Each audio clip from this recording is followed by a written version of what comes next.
wisdom. Now, why is God being so selective? Because he is, you see.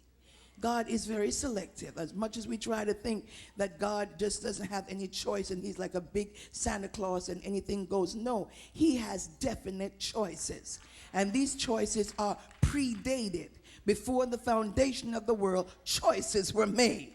And nobody can change those choices. That's why you're here. Who could tell that God would choose some of us? Some of us would have been stepped over by family members, by the community. Some of you were ignored in your school days. People say you were the most likely not to succeed. But God, in his wisdom, made choices. You better thank God for his choices. Yes.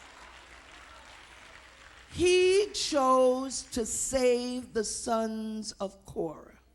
Now, years later, these gentlemen who had children and children's children, a new generation of the sons of Korah who was spared. Always bear that in mind. They were spared. Why? We don't know. God just does things like that because he wants to. He doesn't even have to give an explanation. Why God chose so-and-so, I don't know, because he wants to. We try to explain too much because he wants to. Why God did that? Because he wants to. And he does what pleases him. Lord have mercy. He's not worrying about pleasing anybody else. He does what pleases him. So he saved the sons of Korah. And if you go to 1 Chronicles 26, verses 1 through 19, you will see that the generations later, they became porters, keepers of the temple, ushers, singers, praise singers, and musicians under David's administration. Also 2 Chronicles 20 and 19. These guys who were spared overcame. What did they overcome? Their past. These guys broke the cycle.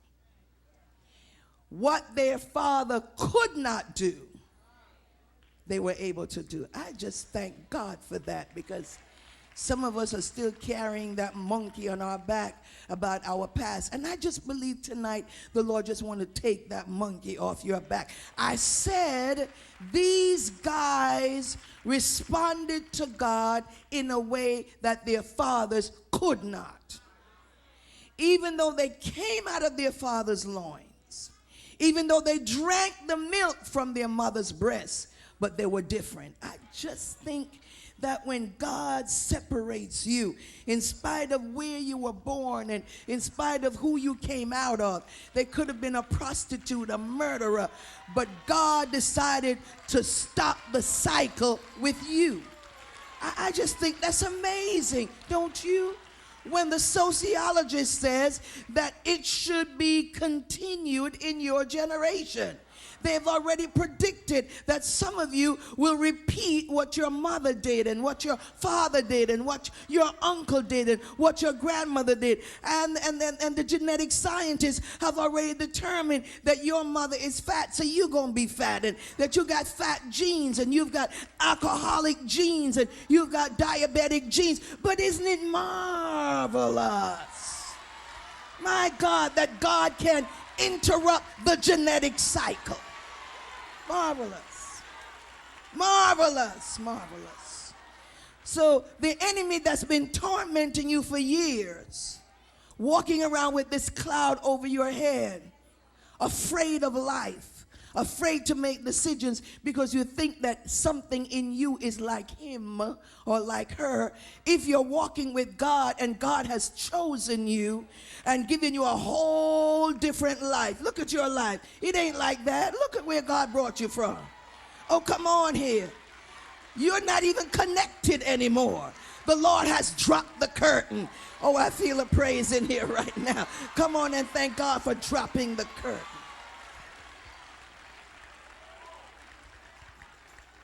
These guys made history because when they were saved, they recognized this is my chance to respond to God differently than the way my parents responded to God.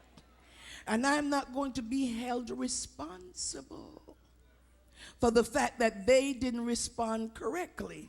I'm going to take the new generation that God has given me and make it happen. I tell you, if you go out of here and draw that line tonight according to the word, your life will begin to be different immediately. If you will stop trying to explain and trying to fix the past is what it is. They were just the vehicle used to bring you here, but it ain't got nothing to do with what God is doing now. You can't keep paying the price for a drunken daddy. He's paying the price right now. And if he doesn't pay it now, he's going to pay it when he stands before God. What you got to do is run for your life. Move closer to God.